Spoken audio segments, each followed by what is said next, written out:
All right, hello, ladies and gentlemen. Today we are going to be reviewing inequalities. Okay, we're going to be looking at what is an inequality and how can we use that? How can we graph it? So by the end of the day, you'll be able to understand what an inequality is, and you're going to accomplish this by comparing values and graphing our solution set on a number line. All right, so what is an inequality? As a brief summary here, and then I'm going to show you a little video. An inequality helps us compare different values and determine which value is greater than, less than, and or equal to the other value. Okay, you'll often have seen these as these symbols here.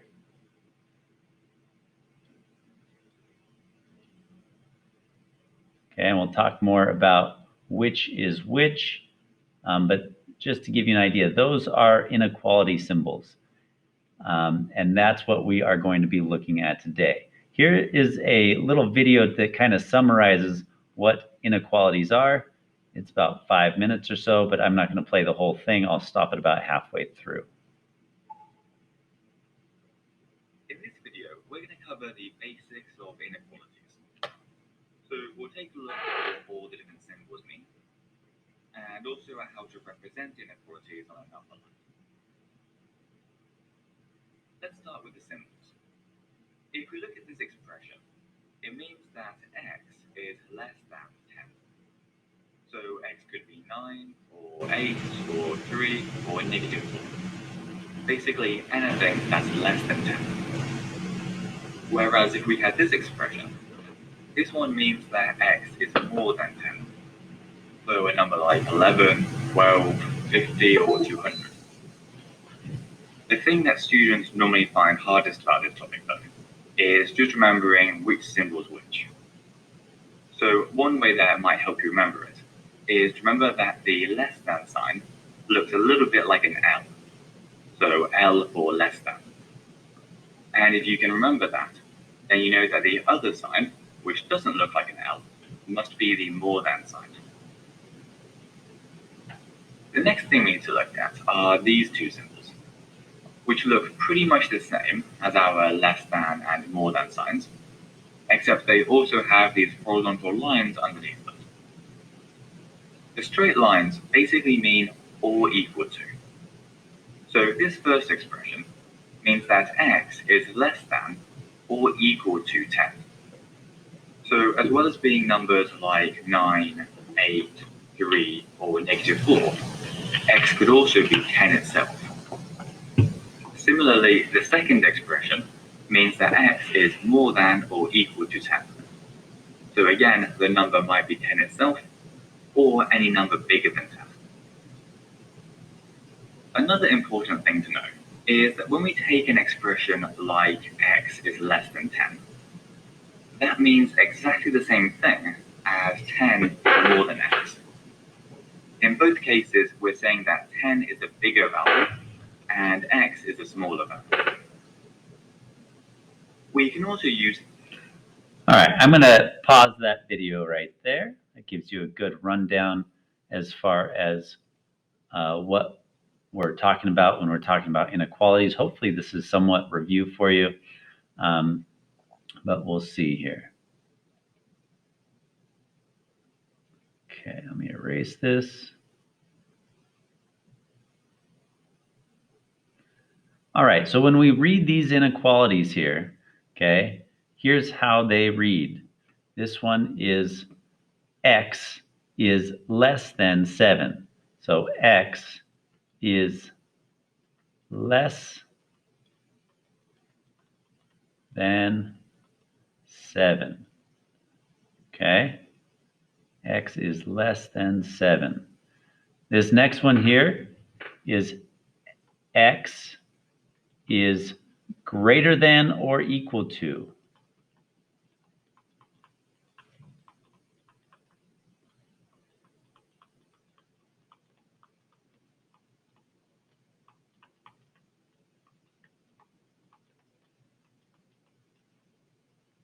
$13. Negative, or did I just mark something there?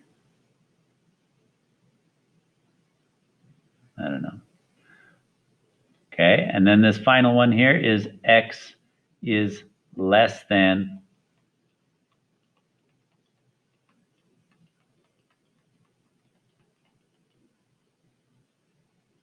or equal to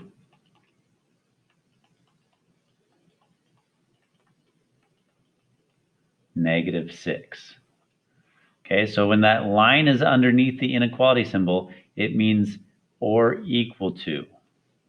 Or equal to. I don't know why I put an E right there. There you go, or equal to. When it doesn't have the line, then it's just less than, or it's just greater than.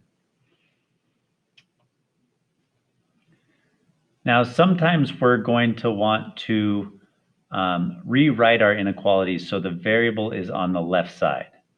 Okay, so for example, both of these, we're going to want to rewrite so the variable is on the right side. So think about this as you're kind of reading it from right to left, right? But we want to rewrite it so we can read it from left to right as we do read English, right? We read from left to right. So let's go ahead and we're going to write the x first on the left side. And then notice that the x is on the greater side of that inequality symbol. So I'm just going to flip that inequality symbol so x is greater than 2.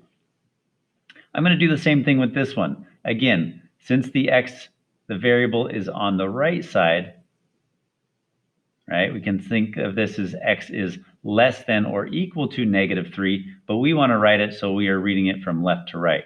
So x is less than or equal to -3. I'm going to have you guys try a couple of these out here.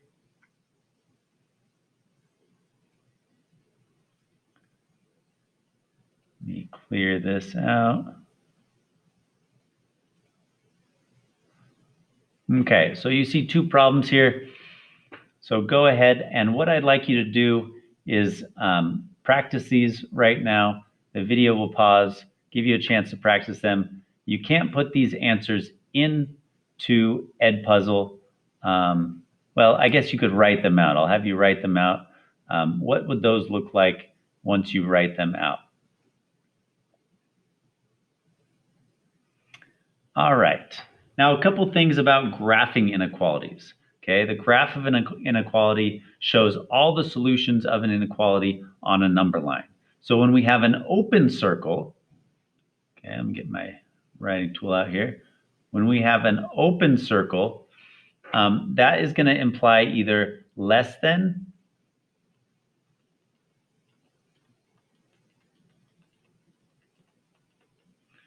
right, which is this inequality sign, or greater than.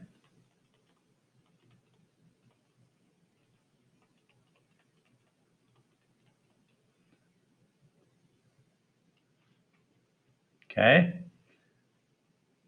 And that's when we're going to be using the open circle. And you'll see why here in a little bit. When we use the closed circle, we're looking at less than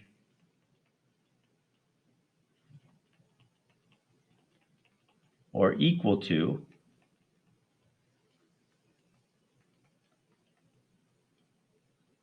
which is the one with the line under it, less than or equal to, or greater than.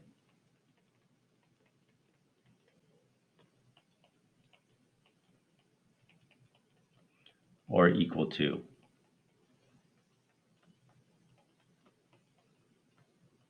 Which again is greater than, and then it's got the line underneath. So anytime we see that line underneath, that it is equal to, right, that implies that we're going to have a closed circle. If it is just less than or just greater than, then it is an open circle. So let's take a look here. Let me clear this out again.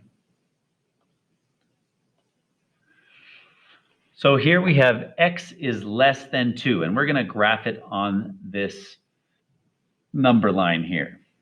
So I'd like you to think, if it's just less than, is it going to be an open circle or a closed circle? If you said open circle, you are correct. So we're going to do an open circle on, and what number are we going to put that open circle on? Where are we going to start? If you said 2, you are correct. Okay, so we're going to put an open circle on 2,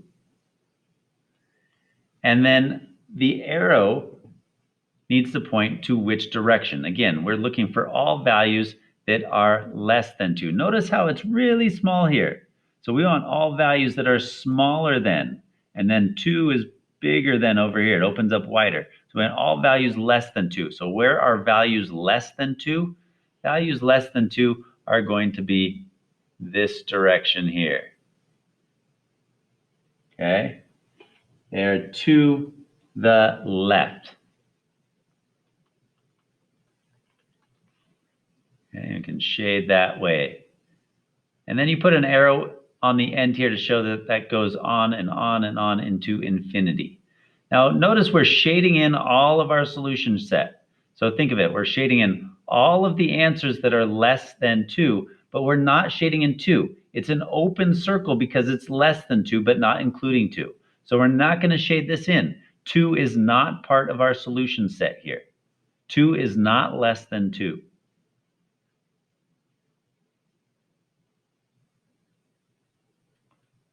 Okay. Let's try another one here. Let's start with what number are we going to start on here? I want to start with the number that we're going to start on. Go ahead and answer. What number are we going to start on?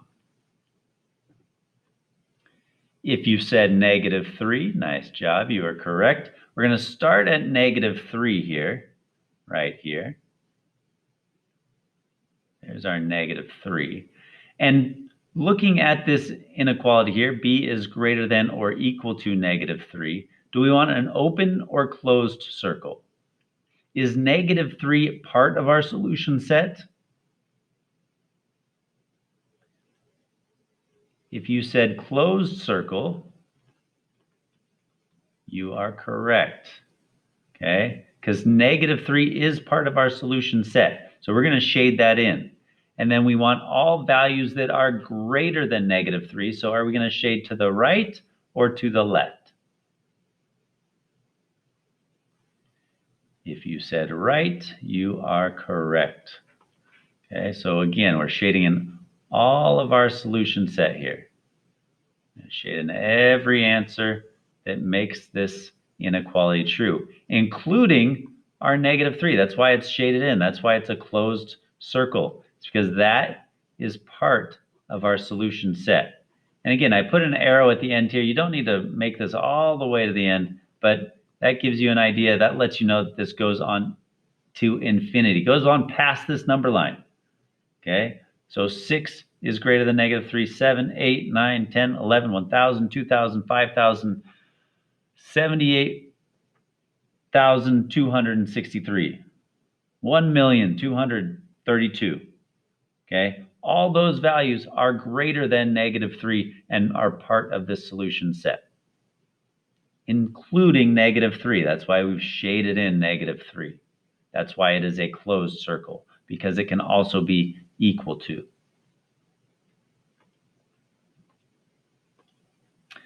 All right, so go ahead, practice this problem. I have a couple questions for you up there.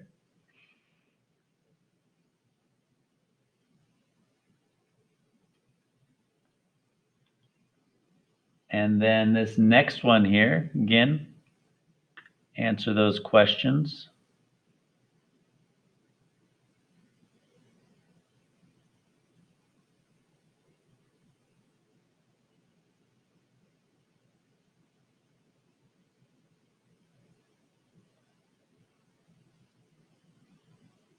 All right, let's go over those last couple ones there. Actually, you know what I'm going to do? I'm going to edit this a little bit. So you'll come back to do this one in a second. Let me get this out of the way 1 second. Still figuring this out. All right, let's go ahead and go over this one. So again, we're going to start at -1. Start at -1. And we're going to leave it open circle because we just want values greater than -1. And then we're going to shade to the right.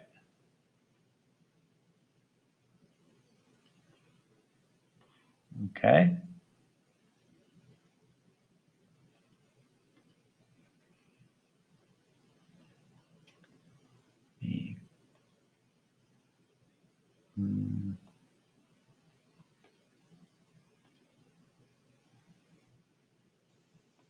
Trying to clear this out. There we go. Go ahead and try this one.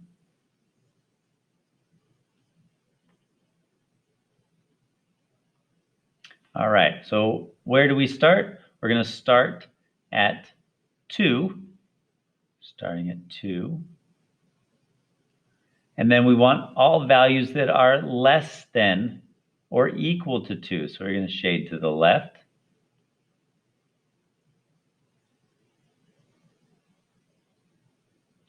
And then we're going to fill in that circle because it is less than or equal to 2, right? So it can be equal to it. So we're shading in all of our solution set. And 2 is part of our solution set, so we're going to shade that in.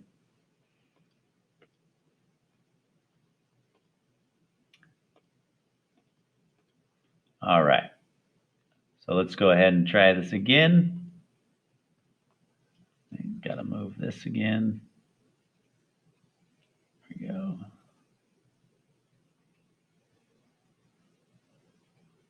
All right.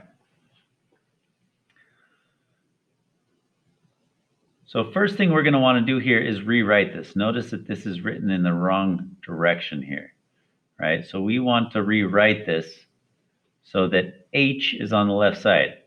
H, and again, reading it this way, H is greater than -2. Okay, where are you going to start?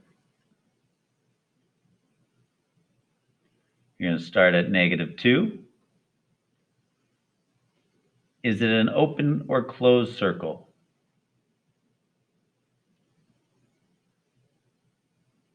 It is an open circle. And then which direction are you going to shade if we want values greater than -2? You're going to shade to the right.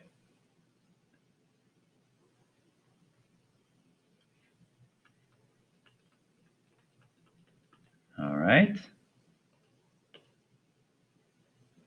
Skip that one. And there you go. That's all I've got for today. Here is your IXL skill to practice and master. T2. Okay, this will allow you to graph your inequalities on a number line and get practice with whether it's an open or closed circle, what number to start on, and which direction you are shading. Thank you for watching, guys.